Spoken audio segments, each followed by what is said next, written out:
সৎসঙ্গ জীবনধারা চ্যানেলের আজকের নিবেদন শ্রী শ্রী ঠাকুরের দিব্য দয়া ও তার দর্শন। আজ আমি উপহার দিতে চলেছি এক অভূতপূর্ব দয়ার কাহিনী, যা শুনলে অবাক তো হবেনি, আর বিশেষ করে সবার মাথা নত হবে সেই করুণাময়ের শ্রীচরণ যুগলে। আজ থেকে বহুদিন আগের কথা। তখন জমিদার প্রথার অবসান হলেও প্রভাব প্রতিপত্তিতে জমিদার বলা চলে এমন এক সম্ভ্রান্ত পরিবারে কি ছিল না। অর্থ, বিত্ত, প্রভাব, প্রতিপত্তি সব কিছুই ছিল তার। সব কিছুর মধ্যে শ্রী শ্রী ঠাকুর ছিল তার এক বিশেষ সম্পদ। নিজের থেকেও বেশি ভালোবাসতেন শ্রী শ্রী ঠাকুরকে। সেই সম্ভ্রান্ত মানুষটি ছিলেন সস্তয়নী ব্রতধারী এবং নিষ্ঠাবান সৎসঙ্গী। শ্রী শ্রী ঠাকুরের সব নিয়ম নীতি সে নিখুঁতভাবে পরিপালন করত। তার ওই অগাধ প্রতিপত্তির লোভে একদল কুমতলব চৌর্য প্রবৃত্তির লোকেরা আলোচ্য কাহিনী পর্যালোচনায় তাদের ডাকাত বলাই শ্রেয়। তারা এই প্রভাবশালী সৎসঙ্গী দাদার বাড়িতে ডাকাত করার উদ্দেশ্যে তারা এক রাতে তার বাড়িতে প্রবেশ করার চেষ্টা করে। তারা সতর্কতার সাথে বাড়িটির পেছন দিক দিয়ে প্রবেশ করতে যায়, কারণ তাদের কাছে সেটাই ছিল শ্রেয়। কিন্তু তারা প্রবেশ করতে ব্যর্থ হলো। তারা অবাকভাবে আলো অন্ধকারের মধ্যে সংদর্পণে একটু কাছাকাছি গিয়ে দেখতে পেল একজন গোঁপলা সুপুরুষ, খালি গায়ে, পরনে তার সাদা ধপধপে ধুতি, গলায় সাদা পৈতে, একটা লাঠি হাতে মৃদু মন্দ গতিতে হাঁটছে। ডাকাত দল অন্যদিকে গেল। তারা সেখানেও দেখতে পেল সেই একই রকম দৃশ্য। সেই মানুষটি লাঠি হাতে মৃদু মন্দ গতিতে হাঁটছে। তারা ব্যর্থ হয়ে ফিরে আসলো এবং বেশ কয়েকদিন পর আবার তারা গেল এবং এই একই পরিস্থিতির সম্মুখীন হয়ে ব্যর্থ হয়ে তারা ফিরে আসলো। এক অভিনব ষড়যন্ত্র করলো তারা।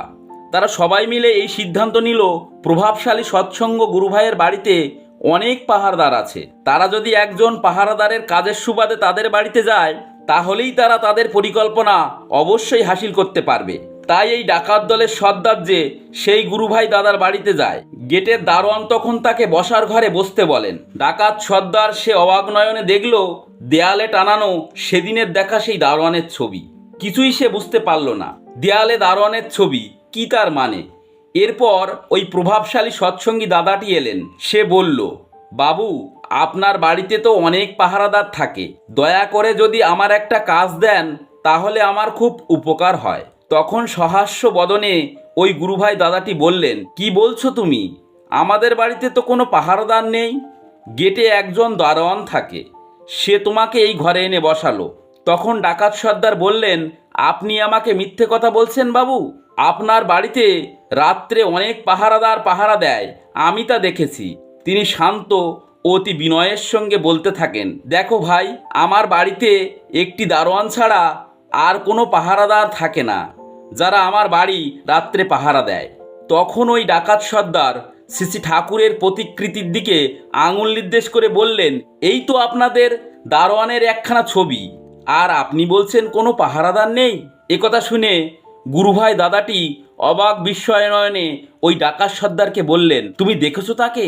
কোথায় দেখেছো? ডাকাত সর্দার কথা লুকোনোর জন্য ইতস্তত করতে থাকলেন।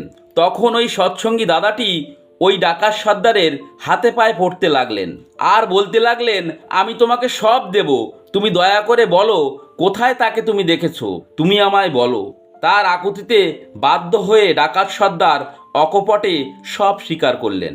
তখন প্রভাবশালী ওই গুরুভাই দাদাটি ডাকাত সর্দারকে বললেন, তুমি সত্যিই ভাগ্যবান, সত্যিই মহাপুণ্যবান, যাকে পাওয়ার জন্য, যাকে একটিবার দেখার জন্য মানুষ কত কিনা করে চলেছে, আর তুমি কোনো কিছু ছাড়াই তাকে দেখেছো। তুমি সত্যিই ভাগ্যবান, তুমি সত্যিই পুণ্যবান। বলতে বলতে দাদাটি কেঁদে ফেললেন।